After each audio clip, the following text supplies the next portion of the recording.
I just wanted to welcome you all and again echo Alexis's comments about the next couple of weeks and to keep on top of this. Remember we talked about when I was standing over there, I don't know when it was, this is an opportunity that you're not going to have very often, an opportunity to take a step back and think about the kinds of things, think about working with students, think about learning in a way that you really don't have an opportunity to do when you're stuck in the middle of teaching and all the different responsibilities you have.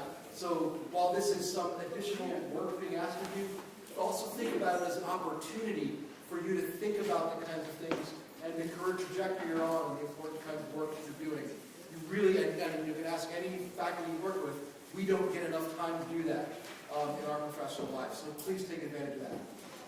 Without further ado, I'm going to welcome Dr. Jennifer Stanford. Dr. Stanford is an assistant professor in the Department of Biology. She is doing research right now focusing on undergraduate STEM education. And she'll talk a little about the projects and activities she's done, but a wonderful resource for the Department of Biology for STEM in general to help Drexel become a leader in improving undergraduate STEM education and undergraduate education required. So, Jen, welcome. Thanks for coming. Thank you. So I'm very excited to be here, and it's nice to see so many people here to talk about this topic today. As Jason mentioned, I'm really passionate about this topic. It's a topic I think we don't think enough about as a community, and it's what I just devote all aspects of my career to. So my research, my teaching, my service, all is focused on really thinking about how we effectively engage undergraduate students more effectively in their learning. And one of the things that's important is implementing strategies that we know are effective in doing this. And so I'm going to talk to you a little bit about some of the problems and why we need to think about engaging undergraduate students more, and some of the practical strategies that you can use potentially right now or in your future career in thinking about teaching students if that's something that you're interested in doing. So, goals for the session. So, one of the things that I'm going to talk about today is a little bit about the literature that's related to the challenges with undergraduate teaching and learning. Start to think about some of the approaches you can use to help to engage students. Discuss some of the challenges with implementing some of these approaches and how to combat some of those challenges. And then also, I want to talk to you a little bit about some other opportunities that are available to you if you're interested about these topics and you want to learn more. And so I know there's a number of people here, but we have the luxury of some time.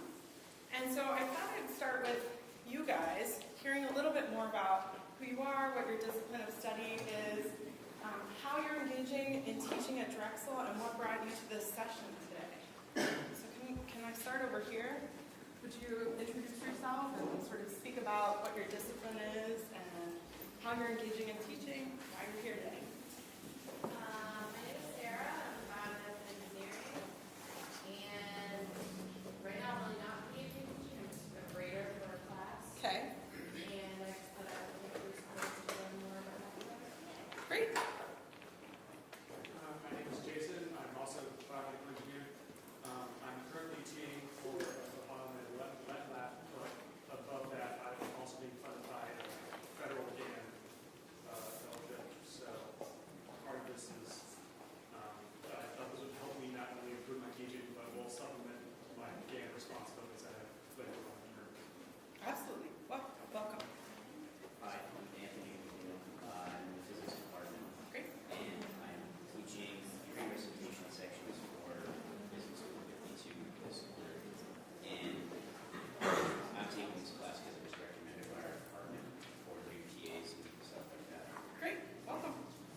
Everybody's in pairs.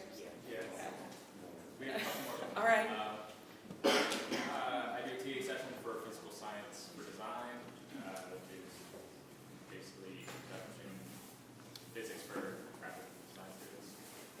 And I'm here because I have to be here. Okay. Okay. I'm going to sugarcoat. That's fine. Honesty is welcome. I'm Matt. I'm also a physicist. And you went to Messiah? Yes, I went. Can I throw marshmallows at you? I went to Eton College. Okay.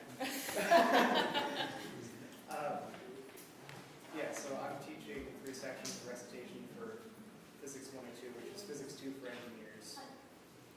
And there's that. Okay, welcome. I'm Willie from the Physics Department. I do 3 recitation sections for introductory physics, basically just physics for biology people. Okay, And we're challenging. 4 things, yeah. And yeah, I'm here because I want to get the credit. Okay, okay, My name is Shane. I'm a TA for Introductory Experimental Physics, a freshman lab okay, for physics majors. okay. I'm essentially basically the same reasons required, but it's also like kind of Okay, great. Second motion?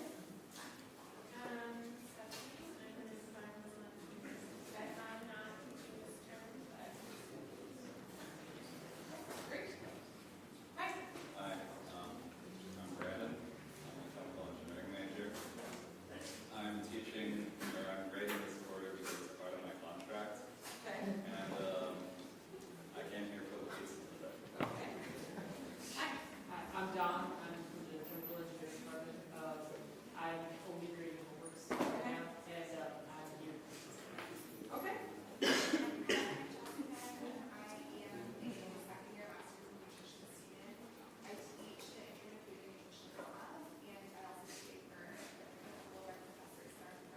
Okay, great, thanks. Same with Jess. Same. I'm also TA in the lab and TA for other professors. Rita, sorry. No, no problem. Sorry, I just sort of skipped over you. So. I'm Magdalene. I'm in education. I'm here because I'm interested in education. Great. I'm Annie. I'm also TA for nutrition and also teaching lab. Same for classes as well. Great, thank you. Hey, I'm Matt. I'm a chemical engineering, and I'm here just because I want to learn to be a better kid. Great. Awesome. I actually, I'm a curriculum there, and I'm not teaching this term, but I'm teaching the nutrition courses. Okay, great. Welcome. I'm Sophie. I'm also a chemical engineer, TA this term. Yeah, here to learn to be a better teacher. Great. Glad you're here. I'm Jess Mullen. I'm also a chemical engineering and teaching this term as well. Great. Well, welcome. You just came in, but you're next. What's your name? What's your discipline? I'm Lily. I'm from civil engineering. I'm the first year at UC. Great. Welcome. Hi, I'm Megan. I'm from the biology department. I'm a PhD student there. I'm teaching Bio 122 freshman biology lab, and I'm here because this is what we're doing. Okay. It's fair. Honesty is welcome. I'm Tia. I'm also in the lab department, also teaching Bio 122 lab. And I'm here. Because it's required. Yeah. Hi. I'm Ian, I'm also in biology, teaching the 122 lab, and yeah, I was signing up automatically. I'm Dana, the same as all. Biology 122. Okay, so that's the biology cohort. And Bio 122 lab. And while I'm here, you feel like yourself. Okay. Yeah, that's fair. I'm from architecture engineering. Okay. Actually, I'm now teaching. I'm an office hour. Okay. Great. Yeah, I'm before I teach growth anatomy in biology. Okay.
secondary TA for a recitation in that department. We also work in the Math Resource Center, Okay.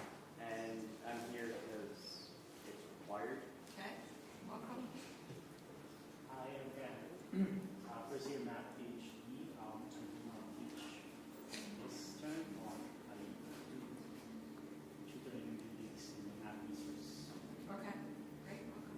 Hi. I'm Nate. I'm also in mathematics, and I'm doing a 105. Okay. Great. Welcome. Pete, mechanical engineering PhD student. I'm TAing next term and this full life. Okay, great. Well, welcome to all of you, and it's nice to see so many different disciplines represented. So I wanted to talk a little bit about why student engagement is important. Many of you said you're here because you have to be, but I think that there's a lot of good reasons why this is a topic that's worth thinking about. And I hope to convince you of this through several lines of evidence today. I think it's critical to take a broad view of this problem to understand why it's potentially important to potentially try new approaches to teaching students than what has sort of historically been done. And this is based off of census data up through 2009. Less than 30% of adults in this country are college educated. So why is this important? The projections are that there's going to be increasing demand for college educated employees. So there was a forecast that was done from the Georgetown University Center for Education in the Workplace.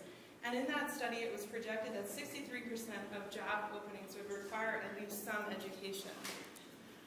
Okay, so going forward, at least some education would be required. Okay, so either an associate's degree or looking at a bachelor's degree or better. And additionally, it was projected that by 2018, 2/3 of all employment would require at least some college education. Okay, so if we look at this, the red is high school, the blue is college. So some college, associate's degree, bachelor's degree, master's degree or better. Okay, so about 2/3 of all employment is projected to require at least some college education. And so as a result, considering that less than 30% of our adults in this country over the age of 25 have a college degree, it seems like we may not be addressing our workforce needs as a nation, and this is something that we should be thinking about. So in order to develop a college-educated workforce, you actually need students to go to college. Okay, so according to the National Center for Education Statistics, about 20 million students a year are going to college. So this is post-secondary degree granting institutions. And this is projected to increase by about 5 million students through 2021. The enrollment numbers are predicted to increase across all age groups studied and across all racial and ethnic groups as well. Okay, so we have significant numbers of students actually coming to college, but what happens after they actually enroll? So of course, of all the students that start a college degree, not all finish. And so these are data from the 2005 entering class nationally, looking at how many students completed an associate's degree after 3 years. So this is a 2-year college, and that's what's on the left. So the percentage of students that actually completed that associate's degree from starting to finish is about 31%. And on the right is looking at how many completed a bachelor's degree from a 4-year college within 6 years, and that's around 59%. Okay? So the graduation rate for associate's degree around 30%, and for bachelor's degree is around 60%. The bottom line is we need more college-educated adults to support the national workforce. And there are a great number of students going to college, but colleges and universities across the nation are not actually graduating students at a very high rate. And there are many factors that contribute to this. I'll talk about some of those today. But to help to address this problem, we really have to think about improving retention both nationally and on our individual campuses. This is certainly something that many campuses are trying to address. Drexel is certainly looking at this and thinking about this in a lot of different ways. But it's important to think about this within specific disciplines as well. Okay? So what I heard around the room, we have a lot of people who are here from representing STEM disciplines, so science, technology, engineering, and math, or STEM. If this is a particularly big problem in STEM fields, so when we compare STEM versus non-STEM student enrollment and retention, In the 2003-04 academic year, the vast majority of college students were pursuing a degree in a non-STEM field. So STEM is blue, non-STEM is this pink-red color, and undeclared is green. And so most students were actually pursuing a non-STEM degree, okay? And so about 24% of males is on the left, female on the right, 24% of enrolled males were pursuing a STEM degree. Only 9% of enrolled females were pursuing a degree in a STEM field in that year. Okay? And so of that entering cohort, about 54% of the STEM students completed a degree or certificate of some type. So if we look at this, on the left now, it's a little bit of a different orientation. So STEM is here, non-STEM is here, undeclared is all the way on the right. And the blue are the people that completed a college degree. Note that this is not completing a degree in their original discipline. It just means that they got a degree of some type, okay? So about 54% of STEM students actually graduate with some sort of degree, not necessarily in STEM. So taken together, we know that student retention is an issue. It's a particularly big issue in STEM fields, where only about 35% of students who start in a STEM discipline actually complete a degree within that discipline. So if you start as a math major, only about 35% of people actually graduate with that math degree. The problem is worse in certain disciplines. For example, computer science, it's only about 24% of students who start actually finish with a degree in that discipline. It's also worse with particular populations of students. Okay, so only about 5% of women who start in a STEM field actually complete that STEM degree. And only about 4 to 5% of Black and Hispanic students who start as STEM students actually complete a STEM degree. So there are some significant challenges with regards to retention and thinking about STEM. So why do students actually leave? This has been such a big problem.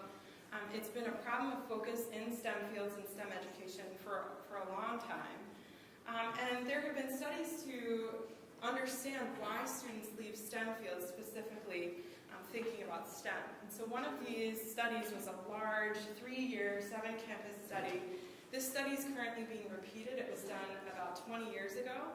And the findings from the original study suggest that this primarily has to do with lack of engagement with the discipline, student dissatisfaction with the way their courses are taught, and this and other studies mentioned other approaches or other reasons such as student concerns about their ability to be successful, especially in their math courses.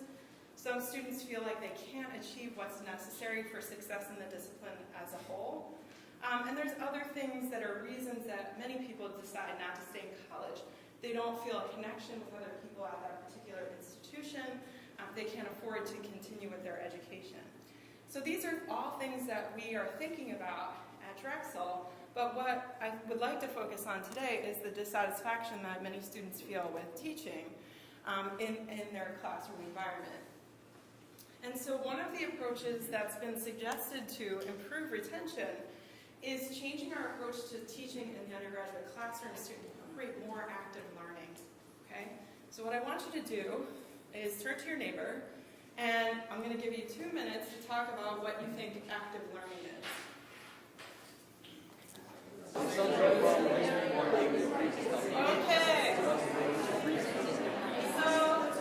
I want to hear a little bit about what you came up with. So, does anyone want to volunteer what they came up with regards to what active learning is? It's that thing we just did. This? What we just did? That's one example of active learning. What made it active? Do something. Okay, you were doing something. Okay. What are other definitions that people came up with? Yeah? It's the student reaching the answer themselves and not necessarily being told the answer by the lecturer. Okay, so the student is somehow engaged in the process. Okay. What other things did people come up with? Yes? I divide students into groups and ask each group, ask the other group the question so they can answer and to see if they get it. Okay, so group work could be part of active learning where the students are interacting with each other to try to come up with the answer. What other things did people come up with? Yeah? Anything other than passively taking notes. So whether it's discussions or problem solving or group work. Okay, so just not sitting there passively. Taking notes, you're at least doing something. Right. Many students don't do that, too. Okay. Any other definitions or thoughts about active learning? Okay. So, here's a working definition that many of you said things that fit into this. Okay. So it engages students in the process of learning through activities or discussions in class. And the other thing that maybe wasn't emphasized is that it emphasizes higher order thinking and often involves group work, which was brought up as an issue. Doesn't always have to, but it's something that's common. How many of you have actually done active learning or encouraged active learning through your teaching? Okay, great. How many of you have experienced a classroom where active learning is happening? Okay, good. That's good. We like seeing that. Okay, so there's been a lot of work to understand how active learning affects student learning and performance. And this has been done primarily in undergraduate STEM classrooms with regards to undergraduate education. So one of the most formative articles about this approach was published in 2014 in PNAS. And it's by Scott Freeman and his colleagues. And it's a meta-analysis of over 200 different studies that compared active learning versus lecture in undergraduate STEM classrooms. So there were all these articles that looked at this. And what this group found was that across disciplines, so it didn't matter what discipline the students were in, it didn't matter the size of the class, it didn't matter the institution, they found that active learning increased student exam scores and reduced the likelihood that students would fail. Okay? And they also found that it increased student performance on assessments. So if they gave a common type of assessment in terms of learning a particular discipline, the students who had engaged in the active learning classroom did much better on those assessments. So this was a really powerful study that demonstrated that compared to lecture, incorporating active learning approaches increases student learning and success in the classroom. It was specific to STEM disciplines, but it's likely that if similar studies were done in other fields, a similar outcome would be observed. And the reason that I say that is because we know from the literature of how people learn some things about what helps people in this regard. So there's a book that is from the National Academies Press. It's a little older, but it's still really relevant, and it summarizes the cognitive psychology literature and education literature from that time. The book is called How People Learn. This is a free book online. If you just type How People Learn into Google, it's the first thing that pops up. You can go in and you can actually download the PDF and look at this if you're interested. Many of the findings are really important. It gives us evidence about principles of learning which can help us in thinking about how to teach most effectively. And so I'm just going to go through a couple of the key findings from this book, or from the beginning of this book. So this first strategy, or this first finding, is that students come into the classroom with preconceptions. Okay? So they have ideas that they bring into the classroom. Okay? So I want you to take a minute and talk to your neighbor about what this concept means to you, and then we're going to discuss it further. So take a minute. Very good. So what does this mean to you in terms of teaching? Okay? This concept of students have preconceptions when they come into the classroom. What does that mean or imply to you about teaching? Yeah. You have to work twice as hard because you have to make them unlearn first, maybe. Okay, so you have to make them unlearn. And what does that mean?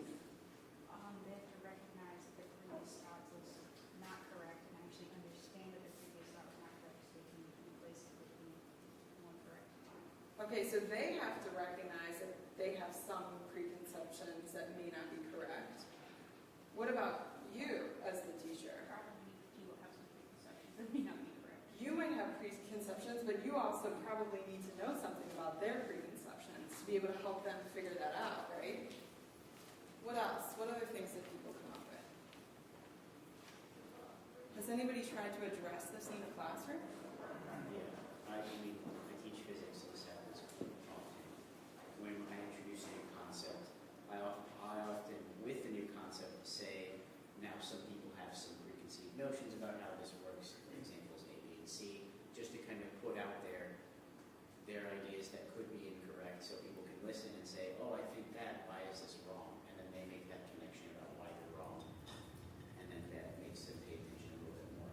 so I heard that you sort of give them a little bit of a list of things that you know are preconceptions that people have.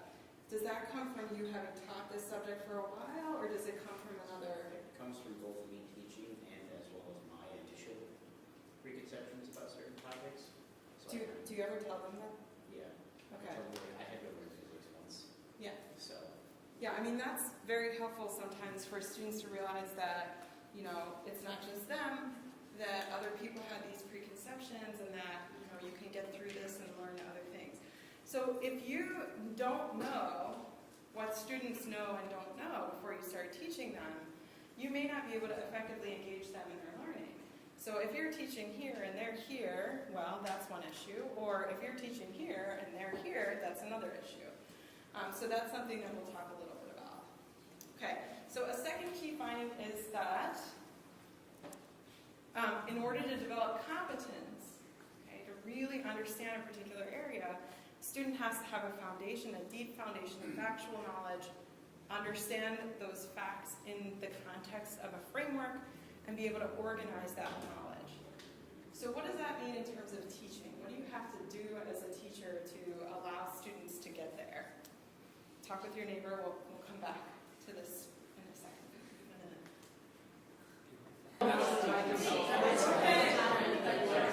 So, if this is true, what does that mean for you if you're teaching people? What do you have to do?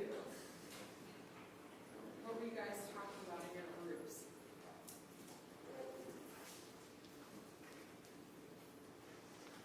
I heard a lot of great conversation.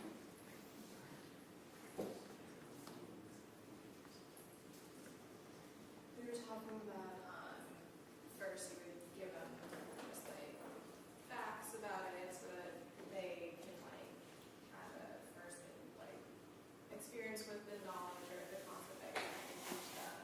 And then you might, she's a nutritionist, so she was explaining how I think when she talks about things that are happening in your body, how you can contextualize it to them and like this, you can think about this when you're cooking, how this is applicable to your life. And then we were also talking about like organizing knowledge. Sometimes that can be like within your own personal mind, how you connect different pieces together, how it's relevant to you in your life. Okay, so I heard real world connections can help students sort of contextualize things, and also taking some time to try to organize information yourself as a learner. Okay, what other things came up? Yeah, we've talked a little bit about like the foundation of knowledge required to start learning a new topic in mathematics, like the jump from pre-calculus to calculus, Right. and how if they don't have those fundamentals down, it's really a struggle to try and teach a student calculus. So that's an issue that a lot of us have encountered. Yeah, absolutely. So this is a big discussion and debate that happens often in the field, sort of breadth versus depth. Yeah. You do need some foundational knowledge to be able to understand the next level and get into the depth. And so that's important. That's emphasized here. What other things came up? In terms of competence, if you emphasize memorization, do you think that will build competence? Why not? Because the memorization will only give them maybe that foundation that they need, but they don't know how to then apply that to Right. solve something. Exactly. So if you think about what you can do with information, if you've memorized it, you may not be able to actually then put it in the context of a framework or actually organize that knowledge. You can just retrieve it if that question is asked in a particular way. So that really raises some issues, and we won't get into this in too much detail today, about what you test students on. If you're testing on memorization, you may not be building towards competence, and if that's your goal, it's something to be thinking about. Okay, so the third concept, and this is the last concept, is about metacognition. Okay. So this is a little bit of a tougher concept to think about. Feel free to look up metacognition if you would like, and we will discuss it more. But basically, this metacognitive approach will help students to take control of their own learning. So take a minute to talk about that. If you don't know what metacognition is, y'all have phones, look it up, and then we'll talk about it some more. All right. Somebody tell me what's metacognition. It's meta. What is it? understanding one's own thought process. Did somebody come up with any other definitions? No, is that the Wikipedia? Yeah? It was like trying to understand the reasoning of. Yep. Understanding the reasoning of the reasons. It's very philosophical. So, thinking about thinking is another way I've heard this. So, in order for students to actually be able to make progress in their understanding, they need to reflect on how their learning is going, okay, so that they can determine what the next steps are to meet their learning goals. There's a lot of literature that suggests that we all suck at doing this, okay? We're not good. There's a whole theory about this, the Dunning-Kruger effect, that we all way overestimate our knowledge about things. And you see this in the classroom. Students will come in there very confident that they know things, but they actually really don't know certain information. And so students actually need help with that piece, that thinking about thinking. And part of that is when we test them, we provide them with some feedback about how they're doing. And we can do that in ways that are punitive, and we can do that in ways that are not punitive, and we'll talk about that. So in the How People Learn book, there were some suggestions made with regards to implications for teaching from these different rules or things that were drawn out. So teachers must actually draw out and work with pre-existing understanding. So we mentioned this, you kind of need to know what the pre-existing knowledge is so that you can correct any misconceptions. Teachers have to use multiple examples in which that same concept is at work so that they don't think, the students don't think that it just applies in this one particular context or case. And then this issue of metacognition, so teaching those metacognitive skills, that's really important, especially if you're working with freshmen. Freshmen don't have that same level of metacognitive skills that, say, working with a senior. They have a little bit of a better ability to understand their own thinking about thinking, for example. And so now that you have heard these suggestions, what I'd like you to do is talk with your neighbor or group about whether there's a technique that you've seen modeled or have heard about in any context that fits well with one or more of these suggestions. So I put the suggestions here. So is there a particular teaching technique that you've seen that you think models one or more of these really well? So go ahead. I'm going to circulate and try to listen to the conversation, and I'll give you about 2 minutes for that conversation.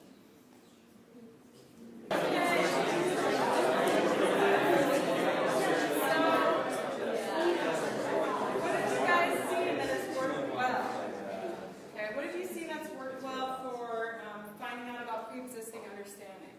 Has anybody seen anything that works well for that?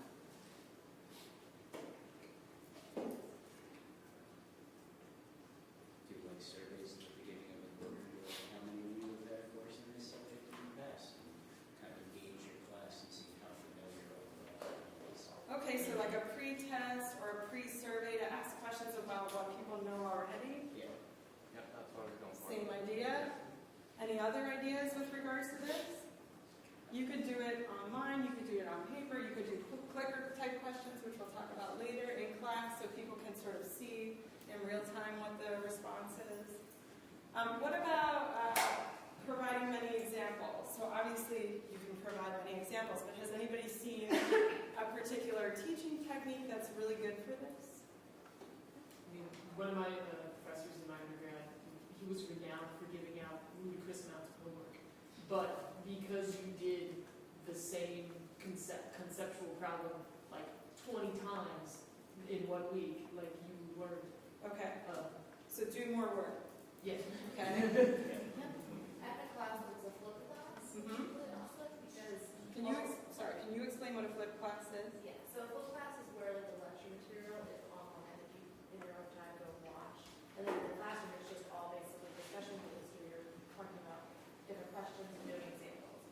And so if you had to watch a lecture at every time, but then in class we had to read an article that related to whatever the lecture was about. You had to answer all the questions, and you would discuss the class together. So it was, and they're real articles, like in different scientific journals. So it was something you were learning in class that was happening in real life. Yep. So there was a context, and the context was what was ever in the paper, and it was real world. Yeah. Okay. Yep. In my class, I teach students like bone structure. Okay. Okay. cosmetology, that we generally students they're from med school, so they only want to know about human. Yeah, But true. in my lab, so I teach them dog, cat, fish, birds. So in order to understand human. Right, so they have all these different contexts to understand those bones. So it's not just the human, it's also all these other species. Yeah, that's a great example. Anything else? What about metacognition? Yes?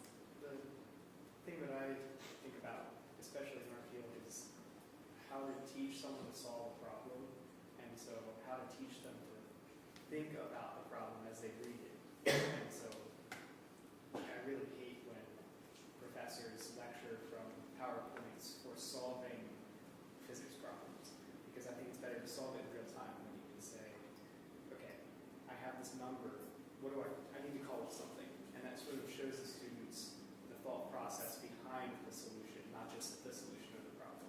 Okay, so almost having the instructor narrate what's going on in their brains as they solve the problem, and solving the problem in ways so the students can sort of see that thought process. What else? I couldn't hear everything that was said up there, but in addition to that, maybe like making sure to do a problem you've never done before, like as an instructor, which is a very scary thing to go up on the board and do something that you might not necessarily know exactly what the solution is going to be. Yeah. And as you're doing it, explain what you're trying, and then if you make a mistake, it's okay. Say how you caught the mistake. Go back to like a spot where you can, reset.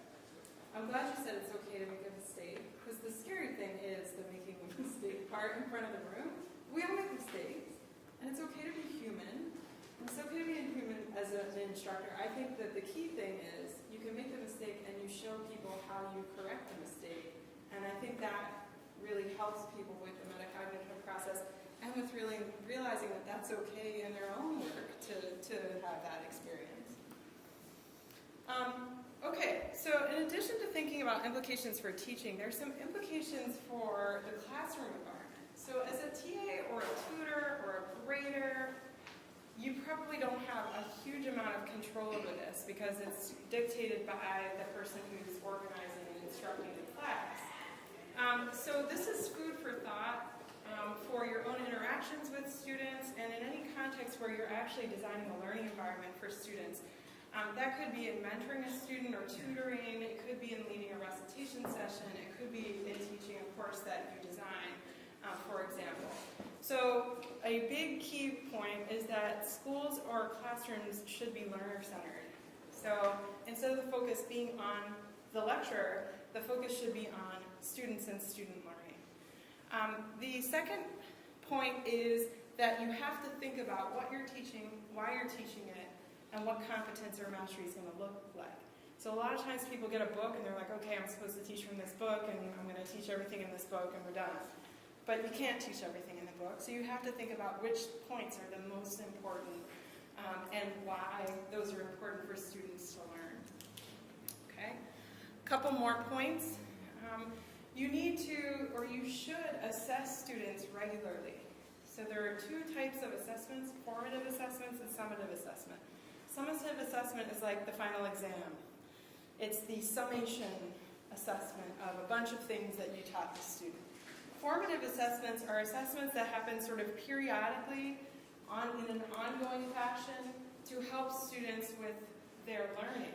So usually these are low stakes assignments, so it might be like a homework or a quiz that's not graded, so that they can see, or like clicker questions in the classroom where there's not really a big time grade associated with it, so that they can see what they're learning and whether they actually know the information as well as they think they do. And then the other piece is that learning is influenced by the context in which it takes place, and that's important to think about as well. Wanted to point out a couple of additional pieces of information from the literature before we start talking about practical suggestions. And this is to explain, bless you, why it's so important to think about learner-centered classrooms. So this is work from Johnstone in the 90s, and this came, the discussion of constructivist model of learning. So learning is not achieved from a brain dump of the instructor into the student's head.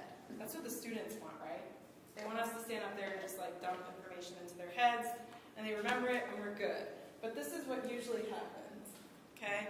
It gets dumped in and then it leaks out. There's not a whole lot there, okay? Instead, the learner has to do something with the information to allow it to be absorbed and integrated into his or her way of thinking. And that's why active learning is so important. So it can't just be that the student gets the information dumped. The information then has to be processed in some way by that learner, and so that that learner can use that information. So there's another way to look at this, which also came from work of Johnstone. So each of us has a perception filter, okay? That's based on our previous knowledge, our preferences, our misconceptions, what we like, what we don't like, what's going on in our minds at that time, if we're hungry, if we're having a fight with somebody in our life. Our students have perception filters too. And so our goal as instructors is to help students to understand concepts and store them in their long-term memory. In order for the students to actually get information into their long-term memory, it first has to get into their working memory. If that information doesn't make it through the perception filter, because the student is not engaged, they're thinking about something else, they don't believe you because they think you're full of crap, or whatever the case may be, then that information is not going to make it into the working memory. It's going to bounce off. And so therefore, you're not going to get to the long-term memory either. Okay? So if what we do in the classroom is just to lecture, we really have no way of knowing whether that information is actually making it through the perception filter and into students' working memories. Okay? We need to have an opportunity to actually talk to our students and have more of a give and take so we can understand where they're at. And we can understand the barriers that are helping to prevent that information making it through the filter. So we need to do those things to break down those barriers. So as an example, a student may have a misconception that can be identified through some sort of active learning approach and addressed through a conversation in the class. If you don't have that conversation or you don't do that approach, you're never going to know that they have that misconception, and so that would be a real challenge for being able to address that issue. And here's another important point with regards to this issue. And we've all experienced this. Okay? Johnston and his colleagues studied attention span in lecture and found that students pay attention, or anyone, humans, pay attention for short periods of time. And those periods of time get shorter during the course of a lecture. Okay? So basically, it's about, they looked at 90 lectures by 12 different lecturers. It takes 3 to 5 minutes for people to settle down in the class. Then they have a lapse of attention about 10 to 18 minutes later. Okay? As that lecture continues, you decrease and decrease and decrease, and at the end of the hour, the attention span is about 3 to 4 minutes. Okay? That can get reset if you have the students do something.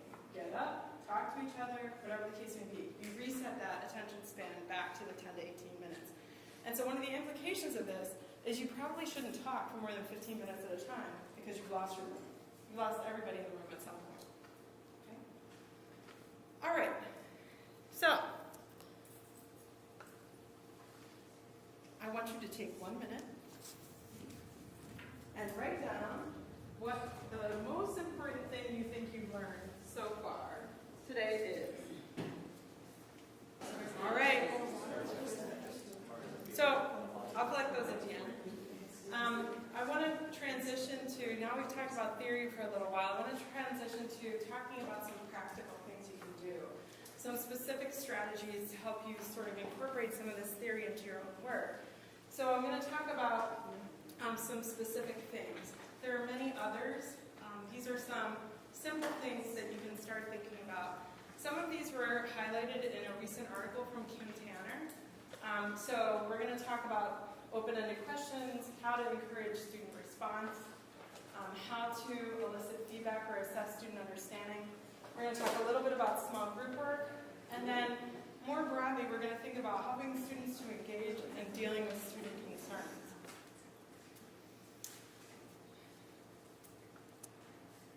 So to get students interested in their learning, you have to ask them to do something. So we talked about that a little bit earlier. One way to do this is to ask challenging open-ended questions.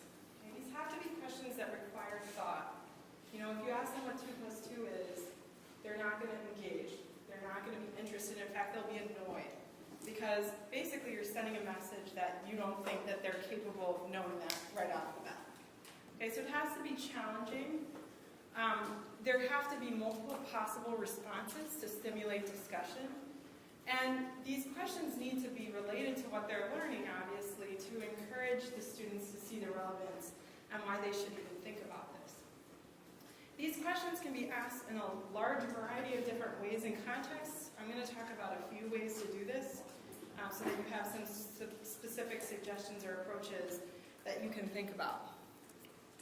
Okay, so when you ask a question, you need to set up a classroom environment that's actually going to encourage response.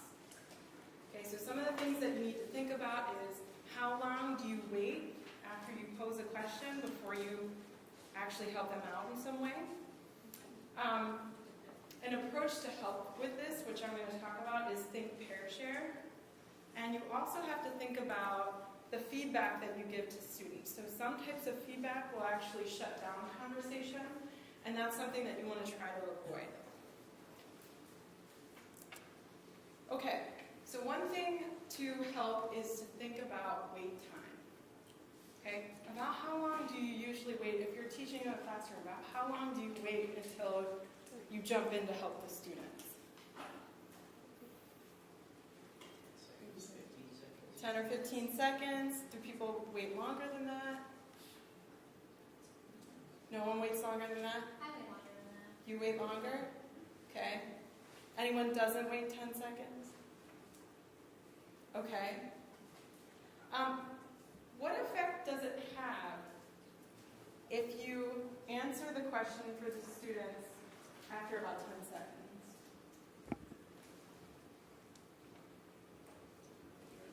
It doesn't do anything. Okay. Other thoughts? Catch them in the middle of having their first revelation about it. So that you're interrupting the call or saying, yeah, you're right. Okay, you could interrupt their thought. You could actually be giving an answer they're coming up with on their own. Something. Frustrating, right? Like it sends a message that you should be able to answer this question in 10 seconds. And Right. maybe it's a non-trivial question, and you need to go home and think about it for 3-4 minutes. But they're just, oh, I couldn't get to the first 10 seconds, so I must be stupid. I can't. Okay, so you could be sending a message to students that they're not up to par, which may or may not be true. Okay, they could feel frustrated, you said. Other things that people thought about this? Yeah. You always answer your own questions, so then it kind of makes the students not even think about questions next time. Absolutely. So if you answer your own question, you send a message that you really don't expect them to engage in that way. You don't care if they respond or not. Okay? So those are true statements for sure. And so it's been demonstrated in the literature that increasing wait time actually increases the likelihood that students are going to participate in class. Okay? So one of the things that's really frustrating, if you're in the front of the room, you're teaching, and you have all these exciting things you want to do with students, you ask questions and they just sit there and look at you. You're like, oh, come on. I want you to engage. It'll be so much more interesting and fun if you do. But sometimes we are our own problem with regards to that. And the reason that increasing wait time increases the likelihood of participation has sort of two reasons. One is the complexity of the answers given. So if you give them more time, students are going to tend to have more time to think, so they can give you a little bit more of a complicated answer. Okay? The other thing is that students sometimes need a little bit of time to gather the courage to respond. So if you only give them a few seconds, they may come up with the answer, but they may need a little bit more time to feel confident about that answer before they actually respond in the classroom. If you provide that answer too quickly, as was mentioned, you send a message that you really don't expect them to respond to your questions. And if you do that early in the term, they will never answer your questions, okay? because you already sent that message that, well, you're going to answer if they wait long enough for you to do so. So, that is one of the issues that is important to think about. So what is a challenge? Okay, let's say you're not going to wait 10 seconds, you're going to wait longer. What's a challenge with that? It's awkward. It's frustrating.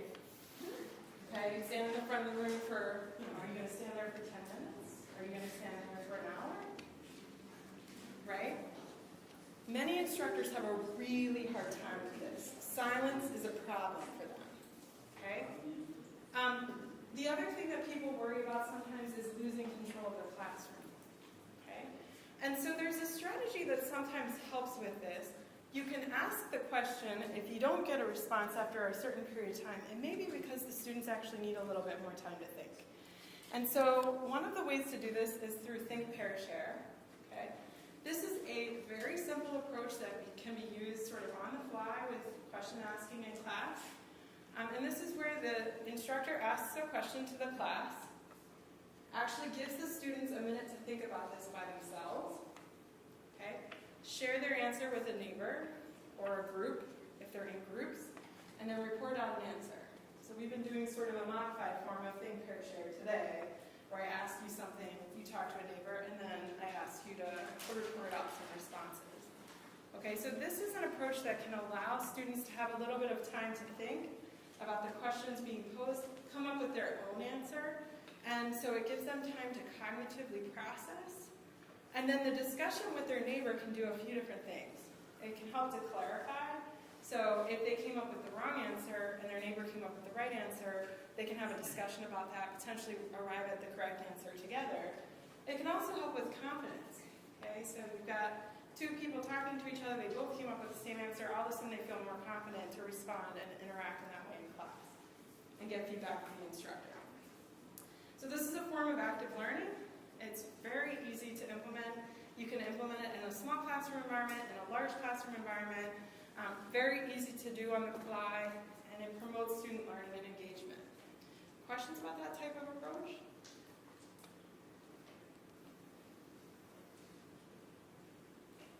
Okay. The other issue about getting students to respond is thinking carefully about the feedback you give. So once students have provided answers, it's important to continue to encourage engagement. And one of the most important things you can do with this regard is be careful about the feedback you give. If you shut people down who gave the wrong answer, you send a message that there's no room in the classroom for anything but the right answers. And that's going to turn students off from responding until they feel absolutely confident that they have the right answer.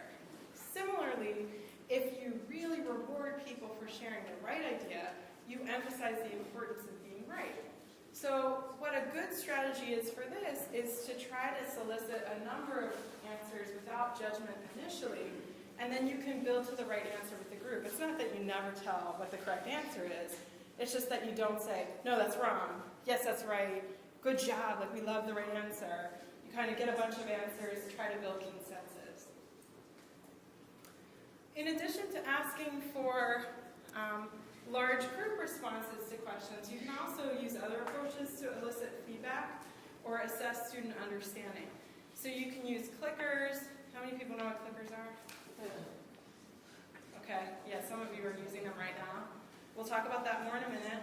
You can use a low-stakes quiz, meaning it doesn't have a lot of a grade associated with it, or a simple writing assignment. Okay, well, that didn't work today. So clickers are a way to actually solicit information from your class in real time.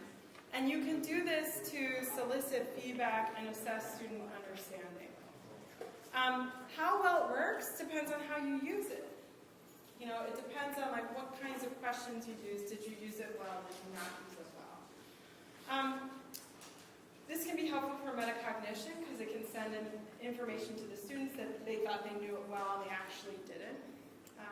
You can assess student understanding with clicker questions. In and of itself, clickers aren't magical. Okay? They have to be used properly. You have to develop good questions that relate to your goals for learning and are sufficiently challenging. stakes quizzes are another approach that you can use to help students assess their own understanding and can give information on where students are with their learning. This can help with metacognition, and it can help you understand what students need, what they need help with, which topics are most difficult. Low stakes means not a lot of points. Okay? It can be worth no points or minimal points. So the pressure is not on them, studying to get the right answer. It's more about doing the assignment. Okay? And the reason to do this is if you make it a high stakes assignment, students are going to cram and then dump. So they learn all the information and then they dump it out of their head. Instead, the focus is really on assessing what they know without a lot of extra prep. So some people do this by, you get points if you did it or didn't do it. It doesn't matter whether you got right answer or wrong answer. Okay? This can be used to assess prior knowledge. You can take a snapshot of where students are with their learning at a particular point. This can be done in class, through an on-paper quiz, through clicker questions. It can be done online, through online quiz software. There's a lot of different ways this can be done. And the final approach I want to talk about with regards to this approach to solicit feedback or assess understanding is the minute paper or muddiest point. So in both of these approaches, you give students a piece of paper or a note card, like I did today, and students actually write about a topic for about a minute. Okay? Either the topic that's most confusing to them or the topic that has the most meaning for them from that class. Okay? So there's an element of metacognition in this because they have to think about their learning, they have to think about what they're doing. This is also helpful for you, potentially, in that you can collect information at the end of a class period about what are the areas that the students are still struggling with. And then you can do something or should do something with that information, whether that's to follow up by an email or post something to help them or address it in the next class period depending on whether you're meeting with the students once a week or 3 times a week. Okay? In a small class, so if you have up to 30 students, maybe even up to 50 students, you can quickly read these responses and then figure out how to address it. If you've got 200 students in a room, that's a little bit more challenging. And there are other ways that you can potentially do this through the use of clickers, where you actually put up the concepts that you think students might have difficulty with from a particular topic that you're teaching, and solicit from them what they think was the most challenging. Okay, so we've talked about encouraging student responses and using approaches to elicit feedback and assess understanding.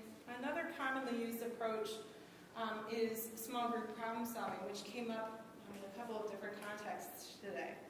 So this is a mechanism to help students to engage in class discussion about course content, even if they don't feel really happy or comfortable talking in front of a large group.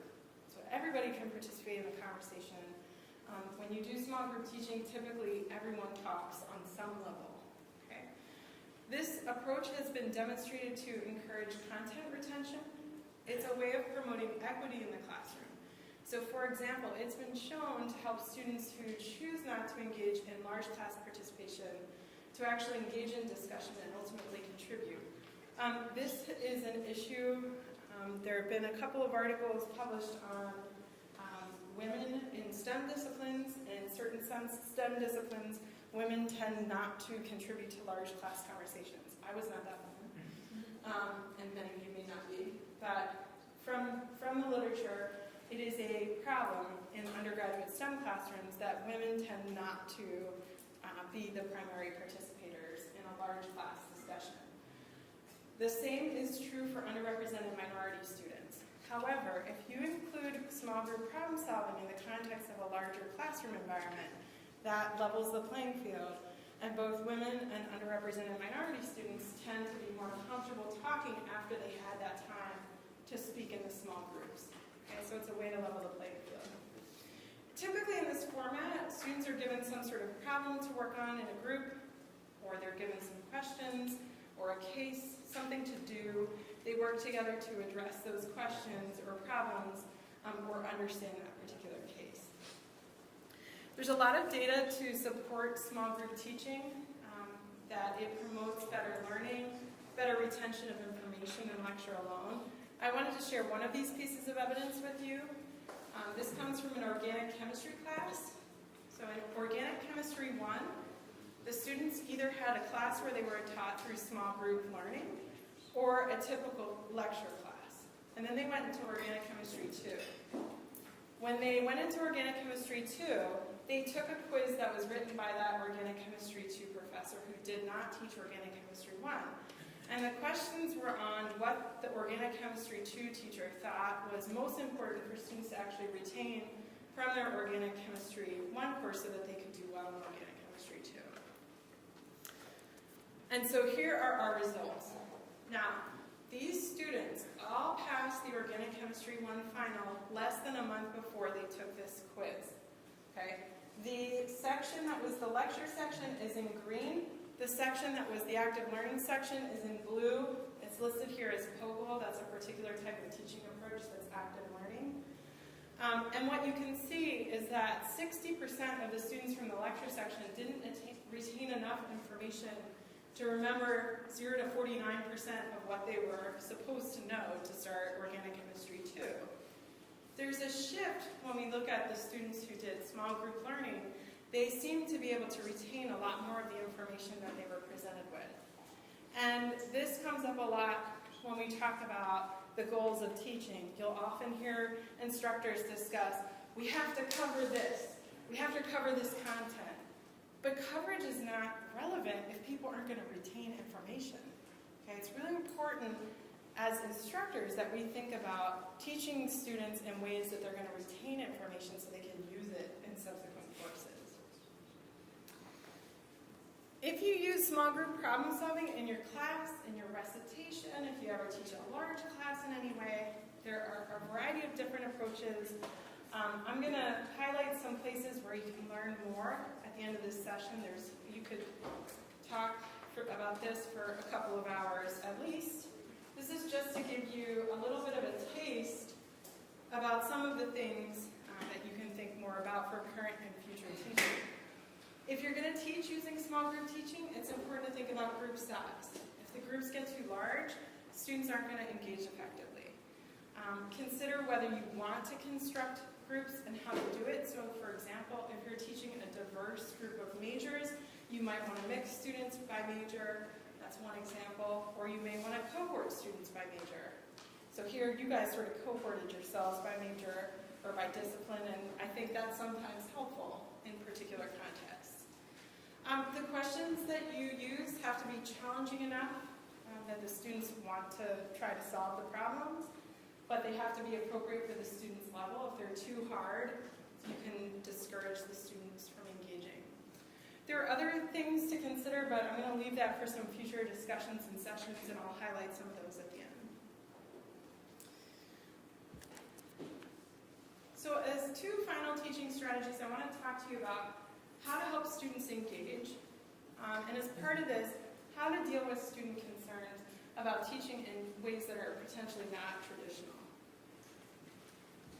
As we all do from time to time, students can struggle to engage in the classroom. Certain behaviors that we exhibit as instructors make it harder for students to engage. It's important to consistently model any expectations you state. So if you ask the students to be respectful by not speaking when others are speaking, you need to reinforce that as needed. You're the authority in the classroom. People look to you to lead. So if you don't follow through, it sends a message that you don't really mean what you say, or that you're unwilling to enforce your own rules. If you're doing something different in the classroom, explaining why you're doing that and giving students your rationale can help a lot with getting students to buy in to what you're trying to do. That's a huge thing. If you just explain your rationale, that can help students feel like they're more interested in trying what you're trying to do. Another thing is that students often have distractions that prevent them from engaging in a course. They don't know why they should take it. All the perception filter issues. They're hungry, they are dealing with a relationship issue, a health concern, whatever it is. They're tired, whatever. Those issues may prevent them from focusing and being present at that particular time.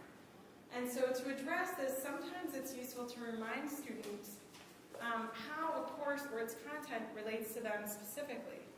This can help them focus on what's happening in the class at that time, and it can help them to engage more effectively. You can do this through a writing assignment where you ask students why they're taking a particular course. You can potentially do that through a discussion in class.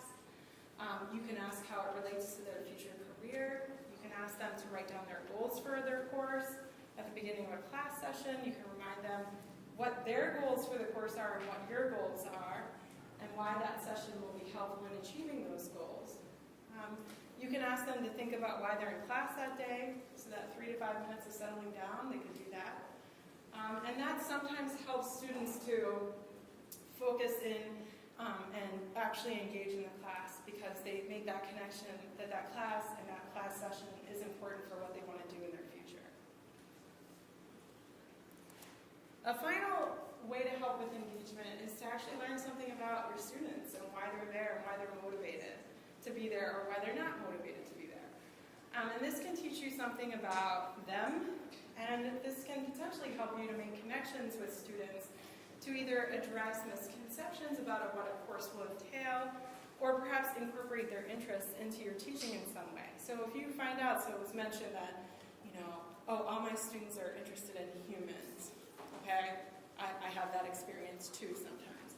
Or I had an experience once where students thought that I was teaching a pharmacology class, that they were going to basically want to learn completely about the pharmaceutical industry.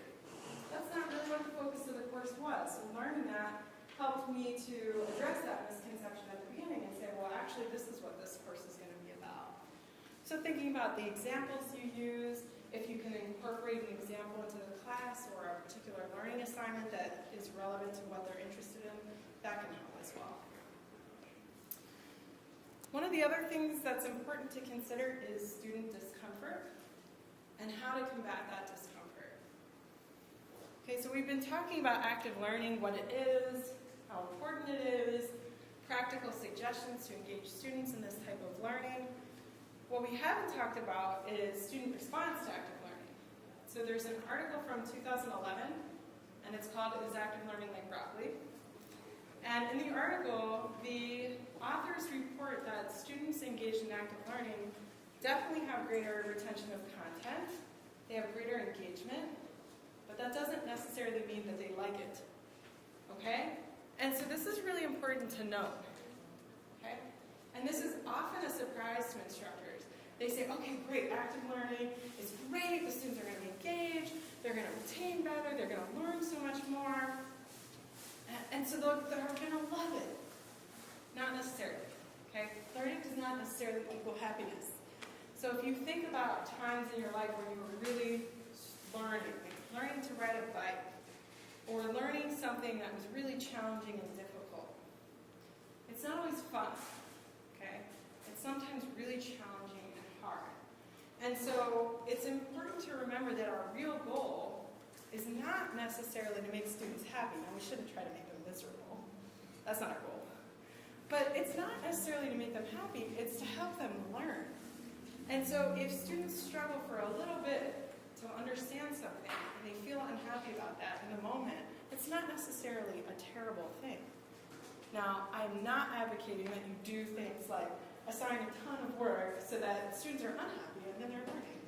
But if there's a little bit of a tension there, that's not necessarily a bad thing, and it's a good thing for you to understand that that tension may happen as you try to incorporate these approaches. So there are some common complaints that often happen in active learning classrooms. I don't understand my role. I can't do this. Okay.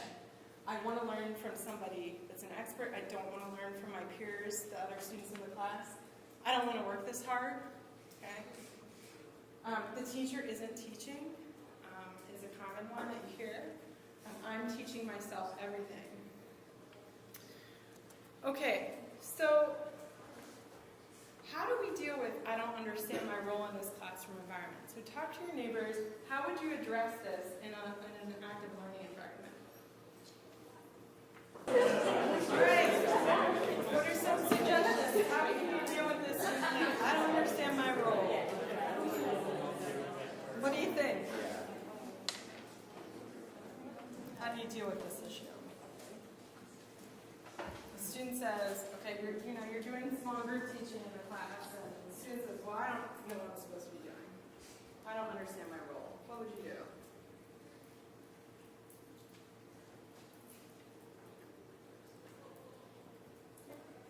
You can explain to them what's expected of them during it. So maybe they're confused about why they're working in pairs or Korean. So you say, okay, that's because, maybe they understand part of it, you understand part of it. So when we work together, you can come to a common answer and then we can solve the problem as a group instead of just focusing because you were never going to get to the answer if you didn't have all the knowledge behind it. So the group work is just to kind of help you get to those answers faster.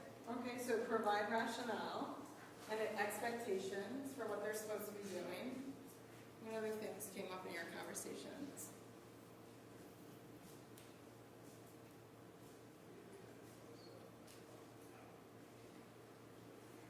Yeah. So I made a joke with one student. He was not engaged in class. So I told him, can you remember this muscle's name? Then in future you're the expert. So next time, in the next class, I asked him to answer that question from all his classmates. He doesn't complain. Not that. He's more active. So basically you were showing him what the expectation was by demonstrating that if you're not engaged, then you should know this information. You have to demonstrate that you know that information. Okay.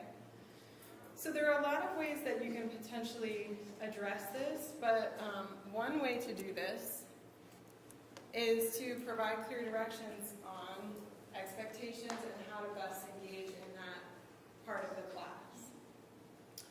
Another common concern, or a series of common concerns that are all sort of related to each other is, I can't or don't want to learn this way, I want to learn from an expert, not my peers, I don't want to work this hard during class, the teacher isn't teaching. There's a lot of different ways that you can address this too, but again, providing rationale for why you're teaching this way and explaining it multiple times can sometimes help. So explaining it the first time you're going to do that approach, explaining that, you think that this is the best way for them to learn, and maybe why you think that, can help them to engage a little bit better. You might need to repeat that again during the term to get them on board with that way of teaching as well. One of the issues that happens with active learning classrooms is with high academic achievers. They tend to be the people who are the most vocal and the most unhappy about this type of approach. And the reason is they have a track record of success with other types of approaches, and they fear that interacting with their peers is going to be problematic for their own success. Okay? And so there are ways that you can combat this or deal with this, which is that you can explain to high achievers that teaching others actually helps you to learn better and promotes long-term retention.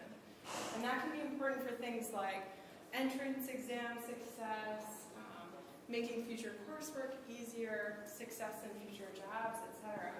And so if we look at what's on this pyramid is retention rates and certain types of teaching methods. So retention rates from lecture is about 5%. Reading, so if a student's actually reading material, 10%. They see something, audiovisual, 20%. Some kind of demonstration, 30%. And then if we look at the more active learning approaches, group discussion, 50%, practice, 75%. Teaching others, retention rate is at 90%. So if you have a high achiever who is really upset that they have to engage with their peers in this way, this is something that you can talk about, which is that if you know it and your peers don't, and you spend time teaching them, and you teach them effectively, you're retaining that information and you're going to be able to use it longer. And that's beneficial for you in a variety of different ways. So there are a number of challenges with regards to teaching in these ways.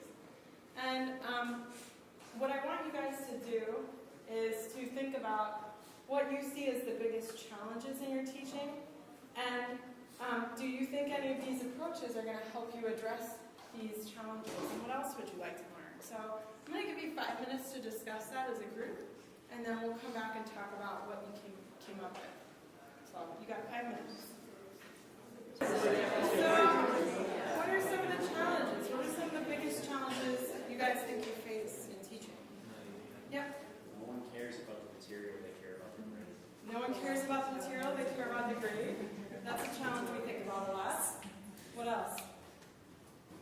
No one cares about the physical, they care about the degree. The grade.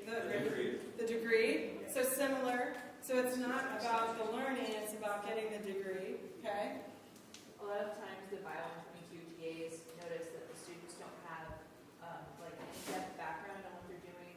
So they just did a pretty long report, like 3-week lab on They have a foundation. enzyme activity and how an inhibitor affects enzyme activity. And a lot of them just didn't even know what they were like, what an enzyme is, what an inhibitor is, or how that works. So the issue is they don't come in with that background, so trying to get them up to speed is challenging? Yes. Okay, so background knowledge, that's especially an issue with freshmen because we haven't had them before now. Yeah. And so trying to figure out where they are and leveling appropriately is a challenge. What else? Sometimes they just never want to speak despite you trying to get them to talk. So Right. just ask a question or answer a question. Okay, so no, they just don't want to talk at all. Okay, you've got a really shy group of students. That is a real challenge sometimes. What else? Nothing else? No, there's a lot of challenges right here. And we all deal with these things on a regular basis. The issue of grades or caring about not caring about the curriculum, caring about the degree is a real challenge. You as an instructor have to work to try to explain to them why that learning is important and not just the grade. And sometimes that's the way we structure our class. As a TA, as a tutor, you don't have as much control over that, so that's a real challenge. Is anything you learned today, do you think anything you've learned today will help you address challenges you've seen in teaching?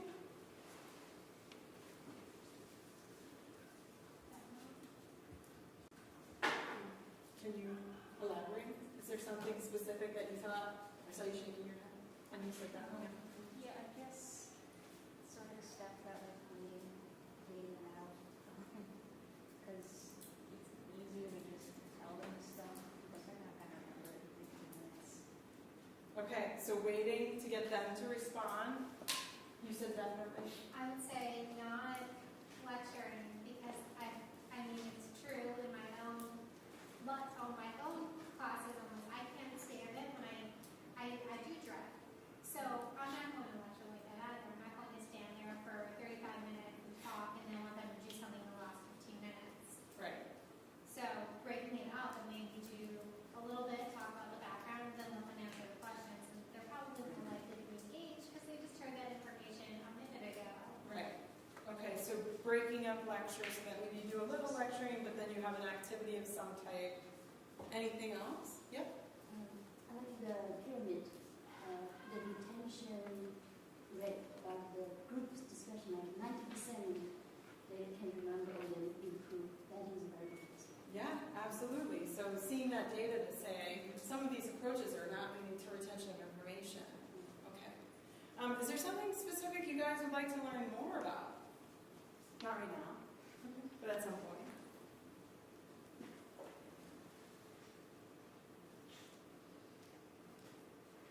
And there's a reason I asked this question, which is that I'm actually part of a group that's working to develop lots of resources to help all kinds of people learn about teaching, grad students, undergrads, etc. I'd like to learn more about how a flipped classroom should work and how, like, good ways of implementing that. Okay. Mainly because in my undergrad, I did have a professor who tried to do it, but failed miserably at it. Okay, so that good flipped classroom environments, okay.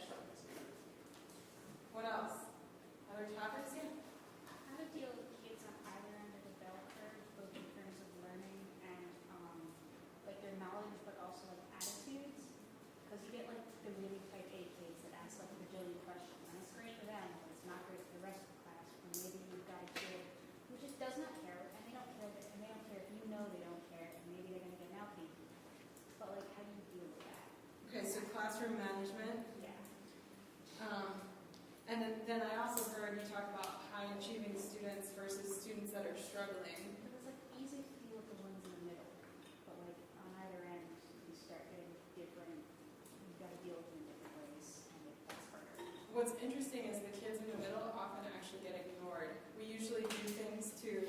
address the high achievers and to address the students that are struggling, and those people in the middle are ignored, and that's not good.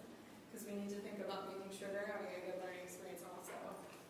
Other things, other topics? Okay, so there's a couple of reasons why I asked that question. As I mentioned, there are a few places that you can potentially learn more if you're interested in what you're learning in this class or what you learned here today. So I just want to advertise a few things that might be of interest to you. One is the Center for the Advancement of STEM Teaching and Learning Excellence, or CASTLE. So we're at 3401 Market Street on the first floor. We're in Suite 110. And so this is a group of people that are focused on really thinking about how to improve STEM teaching and learning. And so we represent, I think at this point we have 8 funded programs. We have funding from Howard Hughes Medical Institute, NSF, the National Math and Science Coalition, and a few other places. And the center has a goal of affecting large-scale institutional change in STEM teaching and learning across the spectrum from kindergarten through faculty development. So we think about graduate education, we think about postdoctoral education, faculty development, K through 12, undergraduate teaching as well. And we're going to be hosting workshops and seminars throughout the year relating to STEM teaching and learning. So keep your eyes peeled if that's of interest to you. You're welcome to come to those seminars. The first, I can't remember the date. I'll get Jason to tell you. The first seminar is actually from our provost, Dr. Brian Blake, and he's done a lot of work on education research as well. So he's going to be giving a seminar, I believe in November, on topics relating to his work in this area, and that might be really of interest. So I will have Jason send you the information about the date for that if you're interested. There are a number of people that are involved in the CASTLE initiatives. It's a large collaborative group. It's led by Dr. Alan Fontecchio, who is from the College of Engineering and also the GRAD College, Dr. Jason Silverman, who you know from School of Education, myself from the College of Arts and Sciences, and we have a large number of colleagues that are working with us. We're very interested in research related to graduate and undergraduate education in addition to faculty development and K-12 education. We have a few programs coming online this year that may be of interest to some of you. One is a program called Profess, which we came up with, I love the acronym, right? Profess. Okay, we came up with words that fit the acronym. But basically, this is a pilot program that's intended to support professional development of STEM PhD students as educators. We want to break the cycle. Most faculty haven't gotten any training in how to be teachers. Okay? We want to break that cycle. And so we want to provide, and we are going to be providing over the course of the next year, courses, internship opportunities, and a potential for a concurrent minor or master's degree with your PhD. We're going to have more information about that. There will be an information session on the 17th of November from 5 to 6 p.m. There will be flyers and additional information going out about that. The instructor for the course, the first course is next term, is Dr. Eric Brew, who's a very brand new faculty member in physics, whose research is in physics and STEM education. He's a great guy, really good instructor.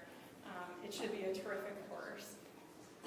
The other program that we recently got invited to participate in is the CERTL network, and CERTL stands for the Center for the Integration of Research, Teaching, and Learning. And so this is a national center.